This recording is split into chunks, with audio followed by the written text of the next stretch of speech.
ఈ దేశ సంపద, ఈ దేశంలో ఉన్నటువంటి యువత, 165% మంది యువత భారతదేశం యొక్క సంపద.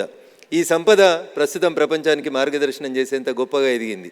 ఈ దేశ సంస్కృతి సాంప్రదాయాల్ని గౌరవిస్తూ ఈ దేశ విద్యా వ్యవస్థలో మనం ఎదిగినటువంటి మన తీరు మిగతా వాళ్ళతోటి కాంపిటేటివ్గా ఉన్నామంటే మిగతా వాళ్ళందరికంటే కూడా చాలా గొప్పగా ఉన్నాం. ప్రపంచంలో ఏ దేశంలో ఉన్నటువంటి ఏ రంగాన్ని తీసుకున్నా అక్కడ ఎవరో ఒక భారతీయుడు ఆ రంగాన్ని శాసించేందుకు ముందుకు వస్తున్నందుకు భారతీయులుగా నిజంగా మన అందరం కూడా గర్వించాల్సినటువంటి స్థితిలో ఉన్నాం. మీరు ఏ పని చేయాలనుకున్నా 2 విషయాలు మాత్రం దయచేసి గుర్తుంచుకోండి. ఈ పని నాతోటి అవుతుందా అనేటువంటి సంశయంతో మీరు ఏ పని మొదలుపెట్టినా ఆ పనిని మీరు సంపూర్ణంగా పూర్తి చేయలేరు. నేను చేస్తానంటే బరాబర్ నేనే చేస్తా అనేటువంటి ఒక లక్ష్యంతో మీరు ముందడిగేస్తే ముందున్నది ఎవరైనా ఏమైనా ఏ సీటు చేరుకోవాలనుకున్నా ఏ లక్ష్యాన్ని చేరుకోవాలనుకున్నా చేరుకుంటారు.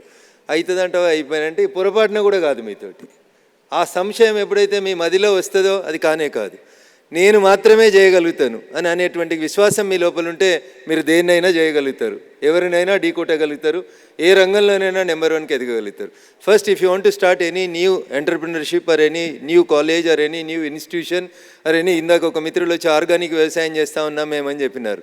సూట్లు బూట్లు వేసుకునేటోళ్ళు కూడా వ్యవసాయం చేస్తారని ఎక్కిరిస్తారు కొంతమంది. కానీ సూట్లు బూట్లు కాదు, మెర్సిడెస్లో రోల్స్ రాయిస్లో కూడా వచ్చి వ్యవసాయం చేయొచ్చు అని నిరూపించడానికి కొంతమంది చదువుకున్నటువంటి విద్యావేత్తలు వచ్చి పనిచేస్తూ ఉన్నారు. వారందరినీ కూడా అభినందిస్తూ ఉన్నాను. ఎందుకంటే ఈ దేశం గ్రామీణ భారతం. ఈ దేశంలో ప్రథమంగా మనం ఆలోచించాల్సింది వ్యవసాయిక దేశంగా భారతదేశాన్ని గుర్తిస్తుంది, ప్రపంచం అంతా గౌరవిస్తుంది. నేను వచ్చింది మెతుకు సీమ. మా మెదక్ జిల్లా ఒకప్పుడు మెతుకు, ప్రపంచానికి మెతుకును పరిచయం చేసినటువంటి సీమ మా మెతుకు సీమ. అట్లాంటి సీమలో ఈరోజు అనేక రకాలైనటువంటి ఇండస్ట్రీస్ వచ్చి వ్యవసాయం కొంచెం ఇబ్బంది వస్తూ ఉంది.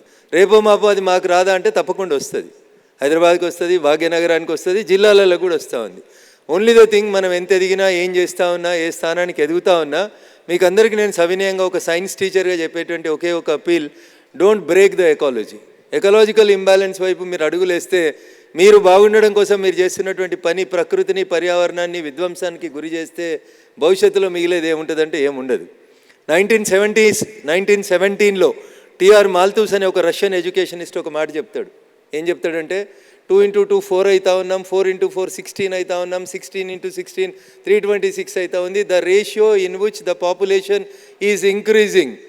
ఈ పాపులేషన్కి, ఈ జనాలకి అవసరమైనటువంటి పంచభూతాలైనటువంటి గాలి, నీరు, భూమి ఇట్లాంటివి పెరగవు. కాబట్టి ఏమవుతుంది, when you are not going to control the population, a day will come, the nature itself will try to control the population. As a result we have seen tsunamis, as a result we have seen volcanoes, as a result we have seen Uttarakhand, Kedarinath, Wayanad, and recently in both Telugu states are also facing undue advantage of the rains also. అందుకని నా విజ్ఞప్తి మీ అందరితోటి, మీరు ఎంత ఎత్తుకు ఎదిగినా, ఏడికి పోయినా మీరు గుర్తుంచుకోవాల్సింది మనం వచ్చింది ఎక్కడి నుంచి, పోవాల్సింది కూడా అక్కడికే. కాబట్టి నేను విజ్ఞప్తి చేసేది ఏంటంటే కొండలు, గుట్టల్ని, చెరువుల్ని వీటిని లేఅవుట్లుగా మార్చకండి, ప్లాట్లుగా చేయకండి.